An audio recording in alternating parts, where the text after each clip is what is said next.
Hi friends, ಹೇಗಿದ್ದೀರಾ?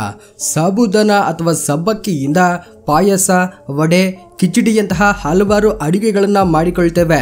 ಆದ್ರೆ ಅನೇಕ ಜನರಿಗೆ ಸಬ್ಬಕ್ಕಿ ಅಂದ್ರೆ ಏನು ಅನ್ನೋದೇ ಗೊತ್ತಿರಲ್ಲ. ಕೆಲವರು ಇದನ್ನ ಹೊಲದಲ್ಲಿ ಬೆಳೆಸ್ತಾರೆ ಅಂತ ಅಂದ್ಕೊಳ್ತಾರೆ. ಆದ್ರೆ ವಾಸ್ತವವಾಗಿ ಸಬ್ಬಕ್ಕಿಯನ್ನ ಫ್ಯಾಕ್ಟರಿಯಲ್ಲಿ ತಯಾರಿಸಲಾಗುತ್ತೆ. ಸೊ ಇವತ್ತಿನ ವಿಡಿಯೋದಲ್ಲಿ ಫ್ಯಾಕ್ಟರಿಯಲ್ಲಿ ಸಬ್ಬಕ್ಕಿಯನ್ನ ಹೇಗೆ ತಯಾರಿಸಲಾಗುತ್ತೆ ಅನ್ನೋದನ್ನ ನೋಡೋಣ. ಫ್ರೆಂಡ್ಸ್, ಸಬ್ಬಕ್ಕಿ ಅನ್ನೋದು ಟಪಿಯಾಕೋ ಎಂಬ ಮರಗೆಣಸಿನ ಗಿಡದಿಂದ ತಯಾರಿಸುವ ಪದಾರ್ಥ. ಇದು ಮೊಟ್ಟ ಮೊದಲನೇ ಬಾರಿಗೆ ಸೌತ್ ಅಮೆರಿಕಾದ ಬ್ರೆಜಿಲ್ ದೇಶದಲ್ಲಿ ಕಂಡುಬರುತ್ತೆ ಹಾಗೂ ಭಾರತದಲ್ಲಿ ಮೊಟ್ಟ ಮೊದಲನೇ ಬಾರಿಗೆ 1933ರಲ್ಲಿ ತಯಾರಿಸ್ತಾರೆ. ಭಾರತದಲ್ಲಿ 90% ನಷ್ಟು ಸಬ್ಬಕ್ಕಿ ಕೇವಲ ತಮಿಳುನಾಡಿನಲ್ಲೇ ತಯಾರಾಗುತ್ತೆ. ಇನ್ನು ಈ ಟಪಿಯಾಕೋ ಗಿಡ ನೋಡೋದಕ್ಕೆ ಈ ರೀತಿ ಇರುತ್ತೆ. ಈ ಗಿಡ ಸರಿ ಸುಮಾರು 20 ಅಡಿಗಳಷ್ಟು ಎತ್ತರದವರೆಗೂ ಬೆಳೆಯುತ್ತೆ ಹಾಗೂ ಇದರ ಗಡ್ಡೆಗಳು ನೆಲದ ಕೆಳಗಡೆ ಮಣ್ಣಲ್ಲಿ ಬೆಳೀತವೆ. ಈ ಬೇರುಗಳನ್ನ ಕ್ಯಾಸವಾ ಬೇರುಗಳು ಅಂತಾನೂ ಕರೀತಾರೆ. ಈ ಬೇರುಗಳಿಂದಾನೇ ಸಬ್ಬಕ್ಕಿ ತಯಾರಾಗುತ್ತೆ. ಟಪಿಯಾಕೋ ಗಿಡವನ್ನ ನೆಟ್ಟ 8 ರಿಂದ 10 ತಿಂಗಳ ನಂತರ ಇವು ಪೂರ್ತಿಯಾಗಿ ಬೆಳೆದು ನಿಲ್ತವೆ.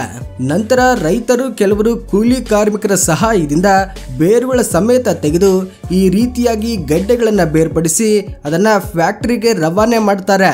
ಇಲ್ಲಿ ಮತ್ತೊಂದು ವಿಚಾರ ಏನಂದ್ರೆ, ಕೇವಲ ತಾಜಾ ಗಡ್ಡೆಗಳಿಂದ ಮಾತ್ರ ಸಬ್ಬಕ್ಕಿಯನ್ನ ತಯಾರಿಸಲು ಸಾಧ್ಯವಾಗುತ್ತೆ. ಇದಕ್ಕಾಗಿ ರೈತರು ಈ ಗಡ್ಡೆಗಳನ್ನ ಭೂಮಿಯಿಂದ ತೆಗೆದ 24 ಗಂಟೆಗಳ ಒಳಗಡೆನೆ ಇವುಗಳನ್ನ ಫ್ಯಾಕ್ಟರಿಗೆ ರವಾನೆ ಮಾಡಬೇಕು. ಫ್ಯಾಕ್ಟರಿಗೆ ತಲುಪಿದ ಈ ಕ್ಯಾಸವಾ ಬೇರುಗಳನ್ನ ಒಂದು ಮಷೀನ್ ಅಲ್ಲಿ ಹಾಕಿ ಈ ಗಡ್ಡೆಗಿರುವ ಮಣ್ಣು ಹೋಗುವವರೆಗೂ ಶುಭ್ರ ಮಾಡಲಾಗುತ್ತೆ. ಕೆಲವು ವರ್ಷಗಳ ಹಿಂದೆ ಈ ಬೇರುಗಳ ಮೇಲಿರುವ ಮಣ್ಣನ್ನ ಶುಭ್ರಗೊಳಿಸಲು ಫ್ಯಾಕ್ಟರಿಯಲ್ಲಿ ಕೆಲವರು ಕೂಲಿ ಕಾರ್ಮಿಕರು ಕಾಲುಗಳ ಮುಖಾಂತರ ತುಳಿದು ಶುಭ್ರ ಮಾಡ್ತಿದ್ರು. ಆದ್ರೆ ಟೆಕ್ನಾಲಜಿ ಅಭಿವೃದ್ಧಿಯಾದಾಗಿನಿಂದ ಮಷೀನ್ಗಳ ಮುಖಾಂತರ ಈ ಗಡ್ಡೆಗಳನ್ನ ನೀರಲ್ಲಿ ಈ ರೀತಿಯಾಗಿ ಶುಭ್ರಗೊಳಿಸುತ್ತಿದ್ದಾರೆ. ಕ್ಲೀನ್ ಆದ ಈ ಗಡ್ಡೆಗಳನ್ನ ಪೀಲಿಂಗ್ ಮಷೀನ್ ಅಲ್ಲಿ ಹಾಕಿ ಇದರ ಮೇಲಿರುವ ಸಿಪ್ಪೆಯನ್ನೆಲ್ಲ ತೆಗೆದು ಹಾಕ್ತಾರೆ. ಹೀಗೆ ಸಿಪ್ಪೆ ಸುಲಿದ ಈ ಗಡ್ಡೆಗಳನ್ನ ಮತ್ತೊಮ್ಮೆ ನೀರಲ್ಲಿ ಶುಭ್ರಗೊಳಿಸ್ತಾರೆ.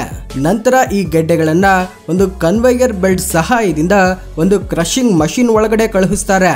ಅಲ್ಲಿ ಇವುಗಳನ್ನ ಕ್ರಶ್ ಮಾಡ್ತಾರೆ. ಈ ಕ್ರಷಿಂಗ್ ಪ್ರಕ್ರಿಯೆಯಲ್ಲಿ ನಾರಿನ ಪದಾರ್ಥ ಟಪಿಯಾಕೋದಿಂದ ಬೇರೆಯಾಗುತ್ತೆ. ಹೀಗೆ ಹಿಸುಕಿದಾಗ ಬರುವ ಹಾಲಿನಂತಹ ದ್ರವವನ್ನ ಟ್ಯಾಂಕರ್ಗಳಲ್ಲಿ ಸ್ಟೋರ್ ಮಾಡಿ 5 ರಿಂದ 8 ತಾಸು ಸೆಟಿಲ್ ಆಗಲು ಬಿಡ್ತಾರೆ. ಈ ಪ್ರಕ್ರಿಯೆಯಲ್ಲಿ ಹಾಲಿನಂತಹ ಕಲ್ಮಶಗಳು ಮೇಲೆ ತೇಲ್ತವೆ ಹಾಗೂ ತಳಭಾಗದಲ್ಲಿ ಪೇಸ್ಟ್ನಂತಹ ಗಂಜಿ ಭಾಗ ಉಳಿಯುತ್ತೆ. ಈ ಗಂಜಿಯನ್ನ ಮತ್ತೊಮ್ಮೆ ಫ್ಯಾಕ್ಟರಿಗೆ ಹಾಕಿ ಇದರಲ್ಲಿ ಉಳಿದಿರುವ ನಾರನ್ನ ಮತ್ತೊಮ್ಮೆ ಬೇರ್ಪಡಿಸಲಾಗುತ್ತೆ. ಈ ರೀತಿ 2-3 ಬಾರಿ ಮಾಡಿದ ಮೇಲೆ ಸ್ಟಾರ್ಚ್ ಅಂದ್ರೆ ಗಂಜಿ ಸಿದ್ಧವಾಗುತ್ತೆ. ನಂತರ ಇದನ್ನ ಮತ್ತೊಂದು ಪ್ರಾಸೆಸ್ ಮಷೀನ್ ಒಳಗಡೆ ಹಾಕಿ ಅದರಲ್ಲಿರುವ ಇನ್ನಷ್ಟು ನೀರಿನ ಅಂಶವನ್ನ ಪೂರ್ತಿಯಾಗಿ ತೆಗೆಯಲಾಗುತ್ತೆ. ಈ ಪ್ರಕ್ರಿಯೆ ನಂತರ ಈ ಗಂಜಿ ಸ್ವಲ್ಪ ಮಟ್ಟಿಗೆ ಗಟ್ಟಿಯಾಗಿರುತ್ತೆ. ನಂತರ ಇದರಲ್ಲಿರುವ ನೀರಿನ ಅಂಶವನ್ನ ಪೂರ್ತಿಯಾಗಿ ತೆಗೆಯಲು ಸೂರ್ಯನ ಬಿಸಿಲಿಗೆ ಒಣಗಿಸಲಾಗುತ್ತೆ. ಒಂದು ವೇಳೆ ಸೂರ್ಯನ ಬಿಸಿಲು ಇಲ್ಲದಿದ್ರೆ ಡ್ರೈಯಿಂಗ್ ಮಷೀನ್ ಮುಖಾಂತರ ಇದನ್ನ ಒಣಗಿಸಲಾಗುತ್ತೆ. ಈ ರೀತಿ ಮಾಡೋದ್ರಿಂದ ಸ್ಟಾರ್ಚ್ ಅಲ್ಲಿರುವ ಮಾಯಿಶ್ಚರ್ ಸಂಪೂರ್ಣವಾಗಿ ಹೋಗುತ್ತೆ.